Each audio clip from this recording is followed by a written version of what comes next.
తమిళనాడులో రాజకీయ దోబూచులాట కొనసాగుతుంది. ఇటీవల జరిగిన రాష్ట్ర శాసనసభ ఎన్నికల్లో ఏ పార్టీకి పూర్తి మెజారిటీ రాకపోవడంతో ఎవరు ప్రభుత్వాన్ని ఏర్పాటు చేస్తారని ఆసక్తి దేశవ్యాప్తంగా కొనసాగుతుంది. టీవీకే పార్టీ 108 సీట్లతో అతిపెద్ద పార్టీగా అవతరించినప్పటికీ ప్రభుత్వానికి కావలసిన మెజారిటీ దక్కించుకోలేకపోయింది.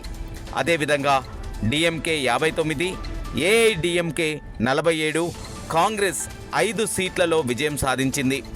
తమిళనాడులో ముఖ్య రాజకీయ పక్షాలుగా ఉన్న టీవీకే, డిఎంకే, ఏఐడిఎంకే సొంతంగా ప్రభుత్వాన్ని ఏర్పాటు చేసే పరిస్థితులు కనిపించటం లేదు. ఈ నేపథ్యంలో కాంగ్రెస్ పార్టీ టీవీకే అధినేత విజయ్కు మద్దతు ప్రకటించింది. అయినా ఆ పార్టీ ప్రభుత్వాన్ని ఏర్పాటు చేసే మెజారిటీని సాధించలేకుండా పోయింది.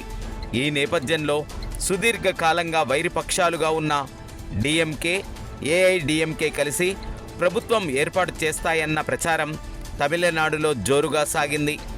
ఈ ప్రచారాన్ని ఆ రెండు పార్టీలు ఖండించినప్పటికీ తెర వెనుక ప్రయత్నాలు సాగుతున్నట్లుగా సమాచారం. మరోవైపు వామపక్షాలు కూడా విజయ్కు మద్దతు ప్రకటించడానికి పూర్తిగా సిద్ధంగా లేవు.